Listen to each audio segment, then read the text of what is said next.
Welcome to An Honorable Profession, a podcast giving America hope since 2018. I'm Ryan Coonerty. Along with Debbie Cox Bultan of the New Deal, I'm lucky enough to be your co-host.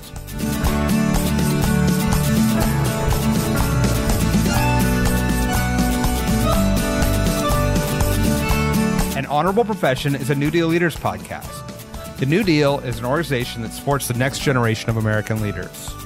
From attorneys generals, to state senators, to mayors, to school board members, these are the people that are pushing policies and politics that will respond to climate change, rebuild our economy, address racial injustice, and restore our democracy. These are incredibly talented people who have dedicated themselves to public service when their country and their communities needed it the most. Check out newdealleaders.org to see what I'm talking about. I'm your co-host, Debbie Cox Bultan. Welcome to the first episode in a special series we're doing focused on the upcoming midterms. Over the next 4 weeks, we're going to be talking to people who are closely watching and even working in state and local elections across the country. To kick off the series, I speak with Jessica Post, president of the Democratic Legislative Campaign Committee, and how she feels about November and the sometimes underestimated importance of state legislative races. We dive into how the DLCC puts together its strategy, where Democrats are defending majorities, pickup opportunities, and more. And in signature honorable profession style, I also got to ask Jessica about her own journey into campaign and politics. From defending democracy and reproductive freedom to combating climate change, the stakes in the midterm elections could not be higher. And we hope you enjoy this special series. All right, Jessica Post, welcome to An Honorable Profession. Thank you so much for having me, Debbie. I'm thrilled to be here. I am so excited to start with you for what is, as I mentioned in the intro here, a special election series we're doing to really dive in on what's happening heading into the midterms at the state and local level, and frankly, the stakes that are up for grabs here this year. So I thought that maybe I'd just start with asking you a super simple question, which is for our listeners who are not aware, you are the president of the Democratic Legislative Campaign Committee. What is the mission of the DLCC? Our mission at the DLCC is to build democratic power in state legislatures across the country. Our focus is on protecting Democratic-held state legislative majorities, winning new state legislative majorities, and building seats. And then, we've recently expanded our aperture to also do a little bit of state Supreme Court races. So as they affect state legislative redistricting, and then we've made an investment this cycle also in the Nevada LG's race, because the lieutenant governor in Nevada breaks ties in the state Senate. And that's, of course, one of our targeted states. Interesting. Yeah. I want to unpack a bunch of that about redistricting, some other things, but I think I just want to start with just a really basic question. You and I have both been working in state and local elected politics for a really long time. And I think that there's been an awakening or maybe a reawakening after Dobbs in particular of the importance and the power of state legislatures. So when you're out talking to people, A, do you agree with that? That there's been kind of a shift of people's awareness, and B, how do you explain what's at stake in this election? I think the biggest shift in awareness probably happened after the 2016 election. I think folks were wondering, well, why can't Donald Trump be held accountable? And then that pointed to U.S. Congress. And then people realized that state legislatures were the ones drawing most of the congressional districts. And that's in part why Congress was gerrymandered, because of Republican control of state legislatures across the country. Recently, I think with Dobbs, people are looking for many different solutions. As Democrats, we often think that our problems will be fixed by the federal government. But after this U.S. Supreme Court case, it's really clear that what we have to do is win back state legislatures. I do think there's some confusion on behalf of Democratic donors. It's no secret that we could use more resources at the state legislative level. To win a state legislative majority, you have to play in more difficult territory than statewide and national races. So while we've had strong fundraising and record fundraising numbers, we have a really wide map, and I think we could always use more resources. There are some people out there that seem to think that a governor can simply stop a bad abortion bill that had been on the books, but they really can only veto laws that are sent to them, right? They can't take old existing laws off the books. And so that's something we've had to do a lot of explaining about in terms of the levers of power. It seems like the Republicans really understand the levers of power, and we often have to work with Democrats to talk about non-federal levers of power because they're just not as familiar. Yeah, no, that makes perfect sense. And do you think there are issues that are driving staying on that kind of thought for a minute, like the donor base or the, the national reporters or whatever, kind of the awareness piece. Do you think that there are issues that when you say, obviously we're talking about choice, but are there other issues that people are resonating with people that like, this is, state and local leaders or state legislative leaders, are on the front lines of X issues? What are the issues that you put forth to make sure people really get what's at stake here? So, two things I think. One is the Dobbs decision, where with the overturning of Roe v. Wade, it's very clear that abortion will be legal or illegal in states based upon state legislative action. So we're very clear about that. And I think that's something people understand nationally. And the second thing is simply voting rights. Increasingly, we see people nationally looking, the Republicans did everything they could in the state legislative sessions in 2021, as you know, and as many of your listeners know, to roll back voting rights in states. And they passed all these new regulations in response to their big lie, stop the steal narrative. And that's something I think that's getting picked up nationally, that it's really state legislatures that have made these changes in voting laws and finally will continue to kind of make changes. I think the thing that maybe is misunderstood is how state governments allocate national resources. So thinking about the funds that came down from the American Rescue Plan or the approval of pieces of the infrastructure bill that fall at the state legislative level, a lot of those things are sort of like maybe not completely understood federally, but we know for sure that Medicaid expansion has been held up in states like Texas, even though there's a ton of federal funding because of state inaction. And that is, I think, something that people don't completely understand, that like when there's federal action, often states can block it through not accepting funds, et cetera. Yeah, no, I'm glad you brought that up. That's super important. I want to get to the map, which is, as you said, is a huge thing right now, right? And I'm really curious about, kind of, obviously you've got 99 legislative chambers, right, with Nebraska being a unicameral, and then thousands of state legislative races. So, we've got chambers that we need to hold. We've got chambers that we could flip. Just at a really basic level, like how do you think about the strategy of where you're going to focus your efforts and resources? That's such a good question. So we think about it as a long-term path to winning a majority of state legislative chambers, or the path to the majority. The first thing we have to do this year is just defend the gains we've made over the past decade and creating durable Democratic majorities that can withstand Republican spending. You know that midterm cycles are normally historically difficult for the president's party. So we've been very clear-eyed, and we've been watching Democratic majorities in places like the Colorado House and Senate, the Maine House and Senate, the Minnesota House, the Nevada Assembly and Senate, and the New Mexico State House. Recently, we've realized that we need to spend funds protecting the Oregon state legislature as well, as Republicans' funding has increased with them trying to take over the Oregon legislature. And then second, we want to make a play for vulnerable Republican chambers. So we have new improved state legislative lines in places like Michigan. So we're looking at the Michigan House and Senate, the Minnesota State Senate, where we're only down 3, and then the New Hampshire House and Senate. And we think New Hampshire specifically is in play because this is a state that believes in abortion rights, and their governor has signed an abortion ban. So a lot of the Republican incumbents are on the record supporting this abortion ban in the state, and the banning of abortion is extremely unpopular in the live free or die state. And then finally, we're looking at reversing Republicans' long-term structural advantage. So looking at places like the Arizona House and Senate, where we didn't get, I think, what we wanted coming out of this independent commission, the Georgia State House, which we've always seen as a long-term play, and then the Pennsylvania House and Senate. So places where maybe we're down in terms of the number of seats, or whether the political environment may just be a little bit more challenging this year. But we, again, are looking across the decade to try to figure out what can we win in advance of the 2030 elections. And Pennsylvania, of course, is key to electoral certification. Their state legislative seats will be sworn in before the certification of the U.S. presidential election. So we're looking really to gain seats there and in Michigan, and then to hold on to what we have in these other battleground states knowing that there may be a contested presidential election that plays out through state legislatures. Yeah. A couple super important points you made right there. One is the redistricting piece, right? I think I'm so happy to hear you talk about kind of the long-term play. I feel I get frustrated sometimes that people can only kind of look at the election in front of us.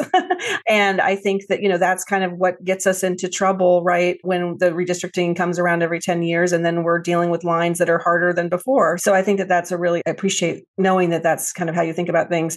And then also, like you said, just calling out what we know, which is, the play right now from kind of a legal perspective to give states even more power over, sitting electors or whatever, or denying electors or whatever at the state legislative level, and the impact that could have on the presidential election in 24 and beyond. So thanks for those. I'm wondering, just totally out of curiosity, do you think about your work differently if it's a legislative chamber you have to hold versus you have to gain seats? Is it different, or is it just, it's just a matter of targeting, but kind of the tactics are the same? In some ways, I think the tactics are similar. One thing that we know that we have to do in states where Democrats have the majority is communicate, here are the accomplishments that Democrats have had in the legislature, but we know that people are really struggling with cost of living issues right now. We think that we have a really good record to run on based on what some of the Democratic majorities have done on cost of living issues. But we also have to say, hey, we're not done yet.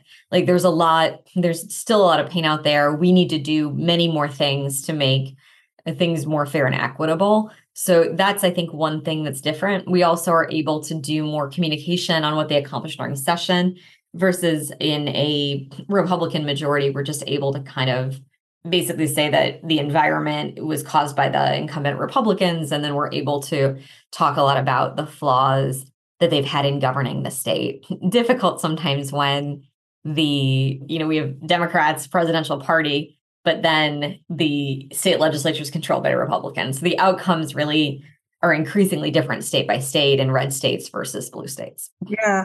Well, maybe you can talk a little bit more about that, or at least I'll ask a question this way, which is, what, just from kind of your vantage point and I'm sure it obviously depends state by state, which is kind of where you're going, but, kind of what's your general mood about Democrats' chances, or, are you seeing any, what's encouraging you, I guess, about our message? What do you think is resonating with voters? And maybe on the flip side, I'll ask you what's worrying you, but let's start with kind of the positive. What do you think is moving voters right now, particularly as you think about where they're going to vote in terms of a state legislative race? What we're definitely hearing as our candidates knock on doors, concerns about abortion rights. We're hearing a lot of concerns about their daughters maybe having fewer rights than they did. So that's one big issue that we're hearing as voters knock doors. And I think that's something that could bring the political environment more into neutrality.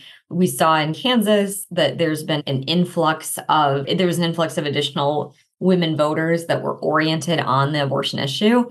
And I think we're seeing that in many other states where we're seeing strong voter registration in states like Michigan with strong ballot return data, absentee ballot return data that skews more toward women. And so new registrants who are also voting, that's a really encouraging statistics. But look, it's a midterm election. And so Republicans typically have a turnout advantage because they're furious at having to see President Biden on TV every day. And so the Republicans are more likely to turn out. So hopefully what we can do with Dobbs is create more of a neutral political environment that allows us to really compete around the margins and not just have a turnout disadvantage, which, we certainly had a turnout disadvantage in 2021 in Virginia, where we had strong rural turnout, which favored the Republicans in Republican precincts. And some of our Democrats just had maybe voted for Biden, opted to not come out to vote. So that's a big goal for us. And we're hoping that by laying those stakes out clearly on abortion rights, that's something that'll be, encouraging. We also are encouraging candidates to tell their personal economic stories. For example, I'll use Darren Camilleri, a NewDEAL leader who's running in a competitive state Senate district. He is incredibly telegenic. He's really great to camera. And so he's telling the story about being the first, Maltese and Latino in the state legislature in Michigan. But, he was a teacher, right? So you see him in the classroom in some of his ads, really communicating that he understands the struggles of the downriver community outside of Detroit. And so he was able in his prior state House races to overperform President Biden. And I think he's going to overperform just sort of standard Democratic performance this cycle as well, because he's running such a strong campaign. And I think voters really identify with him as a great young leader. Yeah, I love him, and I love that you mentioned him. Thank you. Thank you. So we were talking a minute ago about we have a lot of overlap of state legislators or New Deal leaders, of course, who you are helping with the election stuff, which is fantastic. I don't know the answer to this question actually, but there must have been some special elections in between since 2020. Is that right? And if so, were they instructive in kind of how you're thinking about, the trends? That's a great question. Yes, we had fewer special elections than we had in 2019. But we did have a number of special elections, especially in places like Maine, which is a big target, in New Hampshire. And in Maine, we were able to win a number of elections for the state Senate. A woman named Nicole Grahowski overperforms the standard Democratic performance by about 30 points. So we've seen really encouraging results in Maine state Senate specials. There was a man named Craig Hickman who won earlier this cycle. In Maine, I have to give it to them. They've done a really, really good job with candidate recruitment. And then we won some significant House races with, to reference another New Deal leader, Ryan Fectow, who's the Maine House Speaker, who also serves on our DLCC board. They've run really, really good campaigns there. So we've won a number of special elections in both the Maine House and Senate. The other thing that we think is instructive is even before Dobbs, we were in New Hampshire. So New Hampshire, we talked about earlier, the governor signed this really unpopular abortion ban. And then we were able to run against a Republican in an open seat and say, look, this former Republican legislator has a horrible record on abortion rights. And we were able to win just simply by focusing on abortion rights. So that guided some of our strategy, I think, going into even pre-Dobbs, that would be a key wedge issue in the 2022 elections. Yeah, super interesting. Kind of last election question. What are you going to be watching? What would you tell me and our listeners? What should we be watching heading into the midterms from your perspective on kind of to gauge whether or not we should be, cautiously optimistic or super happy or tell us how we should feel for the next few 25 days, I guess, based on what we see. I think the first thing is to just try to distinguish the signal from the noise. Obviously, Josh Shapiro and Gresham Whitmer seem to be pulling away with the governor's races in Michigan and Pennsylvania. But remember, we have to win in much tougher turf than they do at the gubernatorial level. And, we've needed to define our candidates with fewer resources against the Republican brand. So they pulled specifically out of touch opponents. While there are 700 insurrectionists, folks that participated in Stop the Steal, you can see that at dlcc.org/threats. Running across the country, there's still some Republicans that are kind of mainstream, even though we view this as Trump's party. So we're challenging some of those folks. And so it is more difficult at our level of the ballot. So I want to make sure that people don't mistake what might be happening in the governor's race for what's happening at our level of the ballot, because the districts are different. We're just in different contests. I'll be watching on election night, Nevada Assembly and Senate really closely, both chambers in Minnesota, the Colorado State Senate, and then Pennsylvania to see if we have individual gains. So those will be places. And I should just caution your listeners that, and they probably know this, that once again, it's going to take a while, I think, to tally up some of these results as mail ballots increase. The other thing that we've seen is Republicans have been bogging down county election offices and the Secretary of State with a lot of unnecessary requests. So we also are concerned about disruption of this election cycle specifically. So that may cause a delay in the issuing of results. Yeah, I think that's a super important thing to remind people. And meant to ask you a question about the insurrectionists who didn't Stop the Steal folks. So thank you for getting that in there. I think it's just important that we continue to remind people that, again, the stakes and, and some of the individuals that are running for these really important offices, are frankly not fit to do so. And that's an understatement. So thank you for that. I want to end with a question, Jessica, that is a little bit more about you. As I mentioned earlier to you off camera, my honorable profession, of course, is part of our goal is to make sure that we talk about the value of public service and how important public service is. And of course, we're usually talking to elected officials, but I love to talk to guests who aren't elected officials who come on also about their own kind of career path and how they got into politics. So, did you always aspire to be the president of DLCC? Debbie? Or how did this happen for you? Well, I think like a lot of people in politics, I don't think I knew it was a job growing up. So that may be part of it. So I grew up in the St. Louis suburbs, and, there's a concept in Catholicism called a calling, even though I'm not a practicing Catholic. And so my mom was really adamant about kind of me finding my calling. And she would talk a lot about, we'd drive around St. Louis County and we'd talk a lot about the issues of the day. Her brother, my uncle, suffers from mental illness, and our grandparents have been really active. They founded the first NAMI chapter in DuPage County, Illinois.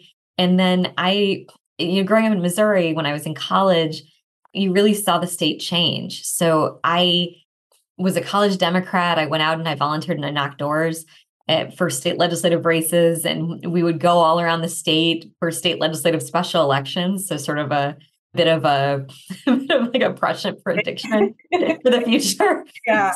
Yeah. And I really loved it, right? I really enjoyed talking to voters at their doors. I enjoyed hearing about key issues. And I think as I went on, I realized that my values and ideology aligned with the Democratic Party, and that if I wanted to make, big, meaningful change, that I needed to support Democratic candidates and get Democrats elected. And so that was kind of an evolution through my, like any cool middle school kid, I was thinking about like, what political party do I align with? And then doing state legislative races through college, and then after college, I really enjoyed that work. I, went to the DLCC in 2010. We definitely made some mistakes. We were not well funded. I was a junior staffer, but really the decision for me to go back to the state legislative level of the ballot happened after I worked at Emily's List. And I was, working with some women who would have made amazing members of Congress, like a woman named Pam Burns, who had been a former Michigan State rep. She would have been such a good member of Congress, but she was running in a district that was just not winnable, very difficult district that she was running in. And I think we still actually don't hold that district actually congressionally. But I realized, like, look, if we really want to make this change, we have to win at the state legislative level. We have to get a better funded DLCC on the books, and we have to increase resources. When I came back to DLCC in 2016, we were a $16 million organization. We'll spend more than $53 million this cycle. So we've had to scale quite a bit to meet the needs of state legislators across the country. But it's been the honor of my life to do it. And it's been so worth it. It's really been so worth it to see, even though state legislatures will break your heart with redistricting and everything else. But it's been so inspiring to see so many folks ascend into leadership. And the reward that I get is really when our Democrats take majorities and are able to pass meaningful legislation. That's really why I get up in the morning and do this work every day. Yeah. Well, I can't thank you. First of all, I feel like we're twins from another mother. I don't know. I just you're my person. I agree with everything you just said. It's exactly why I do what I do. So I'm so happy that you shared that. And I just want to thank you, first of all. I mean, oh my gosh, you've done such a great job at the DLCC leading that organization, and the work you all do, your team is so important. So from another member of the Democratic family, just thank you for all that you're doing. And I'm glad that collectively we can make the case to our listeners and beyond that state and local elections, and in particular state legislative elections, matter a lot, and hopefully get more people understanding that and getting involved. So really, thank you so much for being with me today and kind of giving us a lay of the land of what to expect and keep our eyes on heading into November. And just, best of luck. We're down the home stretch. Well, thank you so much, Debbie. And thanks for all you do at NewDEAL for our state legislative leaders. I know so many of them are so proud to have been selected as NewDEAL Democrats. So I really appreciate that too. Thank you. Thank you. Thanks for listening to An Honorable Profession. Please subscribe to hear more amazing leaders, and keep asking your elected officials to be honorable. Boots Road Group produces podcast. I'm Ryan Coonerty, and because we keep things honorable, no tax dollars were used in the making of this podcast.